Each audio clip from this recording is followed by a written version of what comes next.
মাত্র ৭০ টাকায় ৭ জন মানুষের দুপুরের খাবারে যোগ হয়ে গেল ৭ টি ইলিশ মাছ।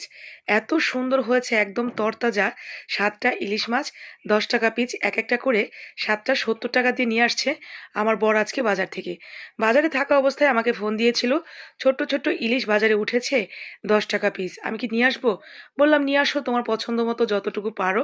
তো ও আমাদের প্রত্যেকের জনপ্রতি হিসাব করে ৭ জনের জন্য ৭ টা মাছ নিয়ে চলে আসছে। তো মাছগুলো এত বেশি তরতাজা আর এত বেশি টাটকা ছিল দেখেই হয়তো বুঝতে পারছেন। তবে সাইজে খুবই ছোট।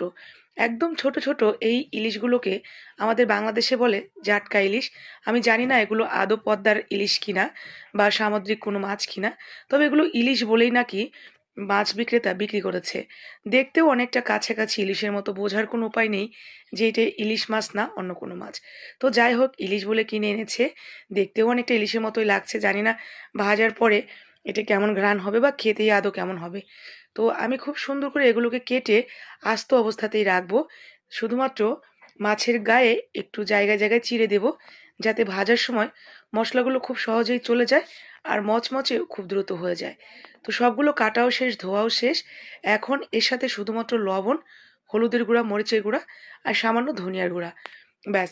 ইলিশ মাছে আদা, রসুন, জিরা বাটা এগুলো ইউজ করলে ইলিশ মাছের টেস্ট নষ্ট হয়ে যায়।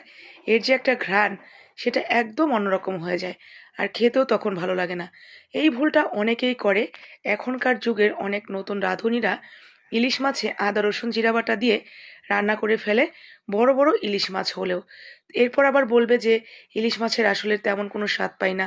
আগের মতো রান্না করলে যেমন ঘ্রাণ হতো।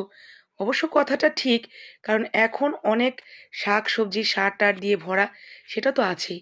তবে কিছুটা কিন্তু নিজেদের দোষেও রান্নার স্বাদ নষ্ট হয়ে যায়। ইলিশ মাছ বড়ই হোক আর ছোটই হোক, কখনোই আদা, রসুন, জিরা বাটা ইউজ করতে হয় না।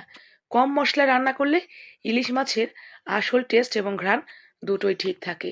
তো আমি সুন্দর করে মসলা-টসলা মেখে মচমচে করে ভেজে তুলে রেখেছি।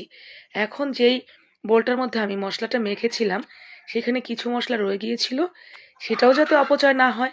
আর এই পেঁয়াজের মধ্যেও একটা মসলার ফ্লেভার থাকে, তাই পেঁয়াজগুলো খুব সুন্দর করে মেখে ভাজা, ভাজা করে উপর দিয়ে দিয়ে দিয়েছি। আর যে মাছ ভাজার তেলটা রয়েছে, সেটা যখন যে খাবে ভাতের উপরে একটু তেল ছড়িয়ে ব্যাস!